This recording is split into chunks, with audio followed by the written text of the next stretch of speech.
मैं वो मशाल बनूंगी जो हर भारतीय के अंदर आजादी की भूख बनकर दहकेगी। झांसी आप भी चाहते हैं और मैं भी।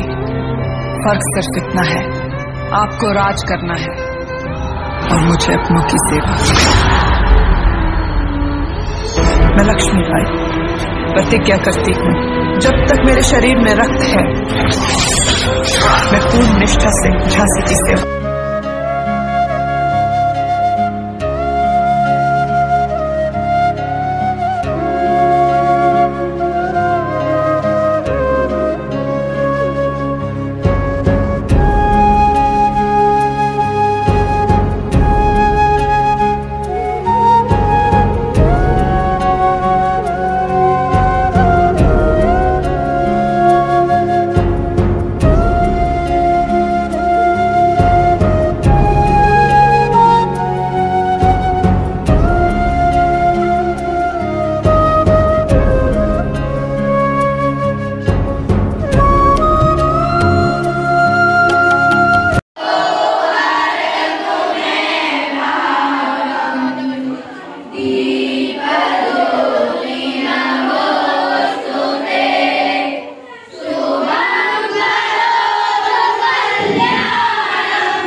आज मेरे लिए बहुत सौभाग्य का दिन है कि आज भारत दिवस जयंती के ऊपर मुझे मेरे विचार प्रस्तुत करने का मौका मिला।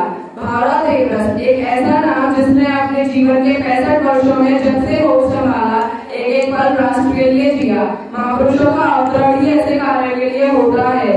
भारत जी का जन्म 19 नवंबर 1917 को नागपुर के इतवारी मोहल्ले के निवासी एक सरकारी कर्मचारी श्री दत्तात्रेय देवरस घर में हुआ था। उनके पूरे परिवार में माता पिता की वे 9वीं संतान थे। 5 भाइयों व बहनों में भाइयों में सबसे छोटे भावराज जी थे।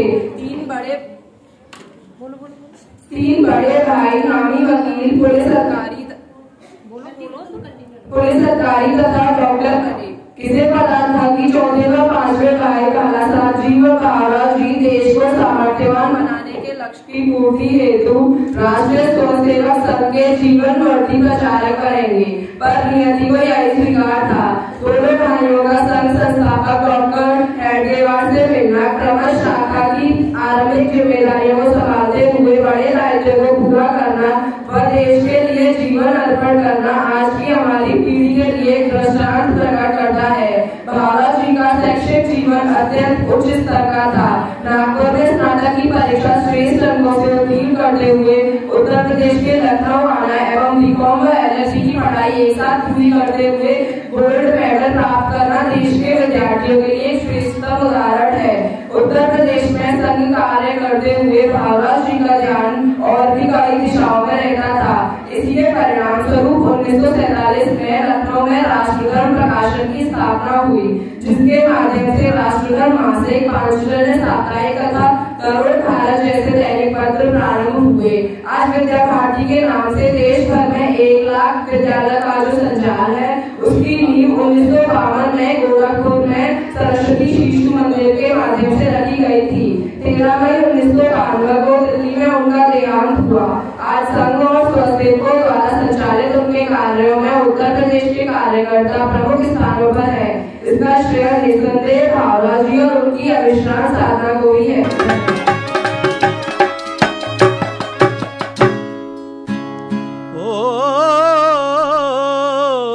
कानपुर के नाना की मुँह बोली बहन छबीली थी।